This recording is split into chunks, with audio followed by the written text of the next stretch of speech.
আমাদের ইসলাম ধর্ম আজকে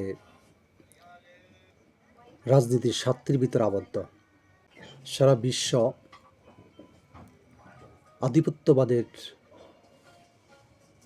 গোলামি করতেছে। আপনারা জানেন, আমেরিকা সারা বিশ্বে তাদের যে আধিপত্য কায়েম করতেছে, এই আধিপত্যর পক্ষে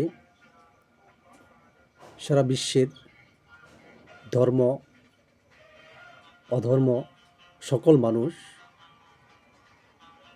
তাদের এই আধিপত্যের আধিপত্যের পক্ষে বন্দী। দেখুন, আফগানিস্তানে আমেরিকা প্রায় 21 থেকে 22 বছর তাদের আধিপত্য বিস্তার করেছে। সেখানে আমেরিকান সেনা ঘাঁটি করেছে, আর এটা সম্পূর্ণ ইন্ধনদাতা এবং আমেরিকাকে সহায়তাকারী ছিল পাকিস্তান। এটা সারা বিশ্বে সবাই জানে। আমরা কি করি? সেই আমেরিকার আধিপত্যর পিছনে আমরা পড়ে আছি। আজকে আমরা বাংলাদেশে অনেক ইসলামিক দল, ইসলামিক নেতা বা আলেম সমাজ, আমরা সাধারণ মানুষের কাছে যাই, ভোটের কথা বলি, ধর্মের কথা বলি, ইসলামের পক্ষে কথা বলি, কিন্তু যারা সারা বিশ্ব থেকে, পৃথিবী থেকে ইসলামকে মুছে দিতে চাই, ইসলামকে ধ্বংস করতে চাই, শান্তিকে ধ্বংস করতে চাই, সেই আধিপত্যবাদের পক্ষে আমরা স্লোগান দিচ্ছি।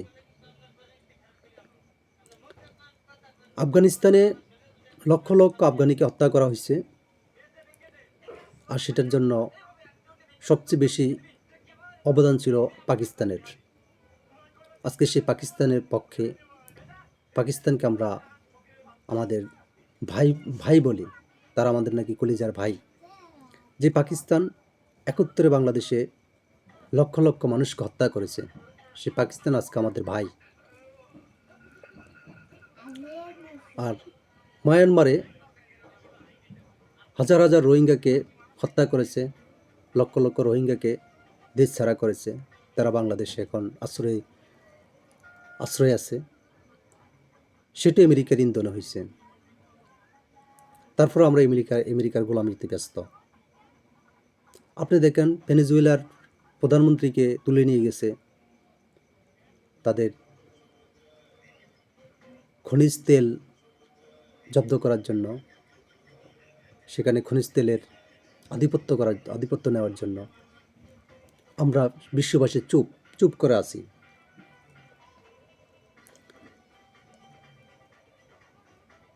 ফিলিস্তিনিতে লক্ষ লক্ষ ফিলিস্তিনিকে হত্যা করছে আমেরিকার ইন্ধনে। আমরা ফিলিস্তিনিদের পক্ষে স্লোগান দিই, কিন্তু আমেরিকার ফাঁসাটা আমরা বন্ধ করি নাই। আমেরিকার বিপক্ষে আমরা কোনো কথা বলি না। আজকে দেখেন, ইরানের চাফটে, যে ইরানের ভালোবাসা, যে ইরানের সহায়তা, ইসরায়েলিরা ফিলিস্তিনিতে যে কোনো হামলা করতে দ্বিধা করত। তারা মনে করত যে আমরা যদি ফিলিস্তিনিতে জোরদার হামলা করি বা ফিলিস্তিনিকে সম্পূর্ণভাবে গাজা দখল নিই, তাহলে ইরান বসে থাকবে না। বা মধ্যপ্রাচ্যে ইরানকে সবচেয়ে বেশি গুরুত্ব দিত বা ভয় পেত ইসরায়েল এবং আমেরিকা।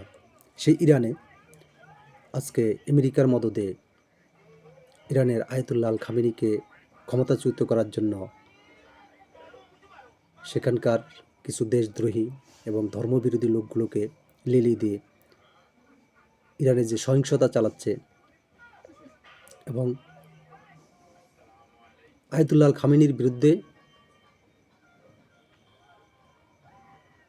লেলিয়ে দিয়েছে, সেটা নিয়ে বিশ্ব চুপ। সারা বিশ্বের মুসলমানদেরকে একত্রিত করার জন্য ইরানের একটা গুরুত্বপূর্ণ ভূমিকা আছে, আয়াতুল্লাহ আল খামেনির একটা ভূমিকা আছে। অথচ আয়াতুল্লাহ খামেনির পক্ষে, ইরানের পক্ষে কথা বলার জন্য আজকে বিশ্বে কোনো মানুষ নেই। আজকে আমাদের বাংলাদেশে যে আলেম সমাজ আছে, যারা ধর্মের কথা বলে, ইসলামের কথা বলে, তারা আজকে কোথায়? তারা তো দেখলাম না যে আমেরিকার বিপক্ষে কথা বলার জন্য আমেরিকা তাদের সৈন্য পাঠায় ইরানে আয়াতুল্লাহ খামেনিকে প্রতিহত করার জন্য। ইরান থেকে যদি আয়াতুল্লাহ খামেনিকে অপসারণ করা হয়, তাহলে পৃথিবীর মুসলমানরা ধ্বংস হয়ে যাবে, মার খাওয়া শুরু করবে, কোথাও কোনো জায়গায় নিরাপত্তা পাবে না। আজকে আমরা চুপ করে আছি। এদেশের যারা ধর্মপ্রাণ মুসলমান আছে, যারা ধর্মের কথা বলে, যারা ইসলামকে অবমাননা করার দায়ে মানুষকে হত্যা করে, সেই ধর্মপ্রাণ লোকগুলো এখন কোথায়? এখন কেন আমেরিকার বিপক্ষে কথা বলতেছে না? এখন কোনো স্লোগান দিচ্ছে না? আমেরিকার আধিপত্যবাদের ব্যাপারে কেন কথা বলতেছে না? আজকে কি এখন কি ইসলাম নাই? আজকে একটা কথা বলে রাখি আপনাদেরকে, যদি ইরানের আয়াতুল্লাহ আল খামেনির সরকার যদি পতন হয়, তাহলে সারা পৃথিবীতে মুসলমানদের অস্তিত্ব থাকবে না, অস্তিত্ব বিলীন করে ফেলবে। আমাদের মসজিদুল আকসা সেটা দখল করে নেবে ইসরায়েল। আজকে আমরা কোনো কথা বলি না। আমরা মুসলমান, আমরা ধর্মের দোহাই দিয়ে মানুষের কাছ থেকে আমাদের স্বার্থ উদ্ধার করার চেষ্টা করতেছি। আমরা ইসলামকে বিক্রি করতেছি। আজকে এক মাস পর্যন্ত ইরানে যেই নৃশংস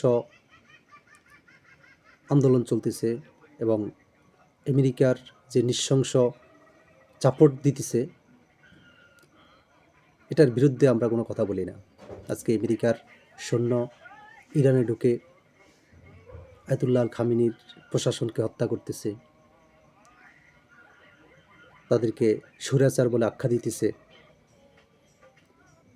এখন আর বাংলাদেশের কোনো আলেমদের কোনো কথা নেই, চুপ, তারা মুখে কুলু বাচ্ছে। শুধু স্বৈরাচার এই দেশে, শুধু স্বৈরাচার বাংলাদেশে, শুধু ইসলাম বিরোধী লোক শুধু বাংলাদেশে। কারণ আমেরিকার বিপক্ষে কথা বললে তো তারা ক্ষমতায় যেতে পারবে না। মূল সমস্যা এখানে। ধন্যবাদ সবাইকে। আমার কথাগুলো যদি কেউ কষ্ট পেয়ে থাকেন, তাহলে ক্ষমার দৃষ্টিতে দেখবেন।